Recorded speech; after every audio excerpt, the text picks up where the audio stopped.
Welcome to AP Study IQ, and please subscribe my channel AP Study IQ. So today we will be discussing about 10 important questions and also try to share it with your friends so that they can also learn these questions. So question number 1, why is macroeconomics known as theory of income and employment, or mention about the subject matters of macroeconomics? So यहाँ पे क्या बोला है, वह क्यों macro economics को theory of income and employment बोला जाता है और उसका सब्जेक्ट मैटर क्या है मैक्रो इकोनॉमिक्स का. तो जो सब्जेक्ट मैटर है मैक्रो इकोनॉमिक्स का वो that revolves around the determination of national income and employment. So here we determine the national income and also we determine the employment, and that is why macroeconomics is known as the theory of income and employment. So next question, what is transfer payment or transfer income? What is that? So the meaning of transfer payment refers to any income received without providing any good or service in return. That means जो income हम लोग earn करते हैं या फिर receive करते हैं without providing, कोई भी गुड प्रोवाइड ना करके भी और सर्विस प्रोवाइड करके ना करके भी in return, so that is transfer payment. Next question number 3, what is break even income? Break even income refers to that level of income at which consumption expenditure becomes exactly equal to income. Break even income क्या है? जहाँ पे हम लोगों का level of income वो जहाँ पे कंजम्पशन एक्सपेंडिचर वो इक्वल हो जाता है इनकम के साथ, and that is break even income. What is marginal propensity to consume? Marginal propensity to consume is the ratio of change in consumption to change in total income. अगर कोई भी consumption में हमारा चेंज हो रहा है to change in total income की वजह, टोटल इनकम भी चेंजेस हो रहा है, so that is where the ratio, that means change in consumption divided by change in total income, वो हम लोगों का मार्जिनल प्रोपेंसिटी टू कंज्यूम है. Next question, explain the concept of investment multiplier. Investment multiplier क्या है? It shows the relationship between initial increase in investment, मतलब हमारा जो इन्वेस्टमेंट में इंक्रीज हो रहा है and resulting in increase in national income. That means हम लोग ये इसको कैसे लिखते हैं symbolically, that means investment multiplier k is equal to change in income by change in investment, मतलब कोई भी चेंज इन इनकम में हो due to change in the investment. Next question, what is voluntary unemployment? Voluntary unemployment refers to the situation when people are unemployed because they are not willing to work at the existing wage rate. That means जहाँ पे लोग unemployed हो रहे हैं, क्यों?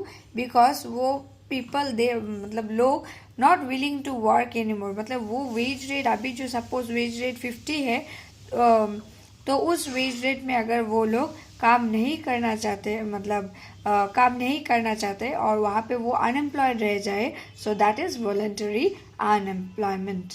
Next question, relationship between, right the relationship between investment multiplier and marginal propensity to consume, that means MPC.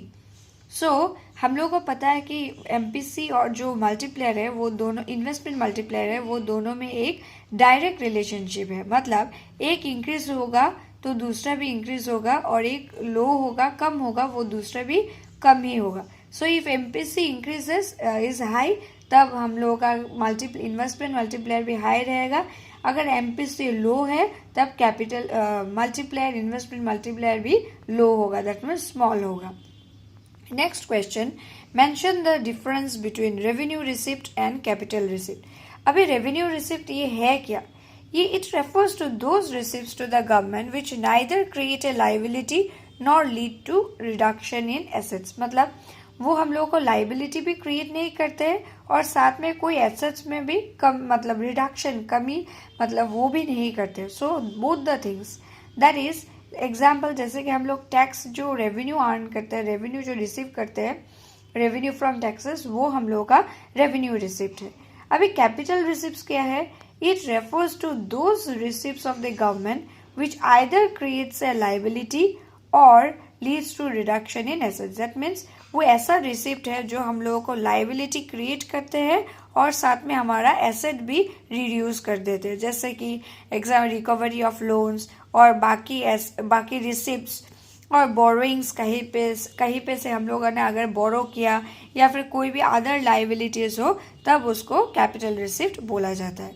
Next question, mention the two primary functions of money.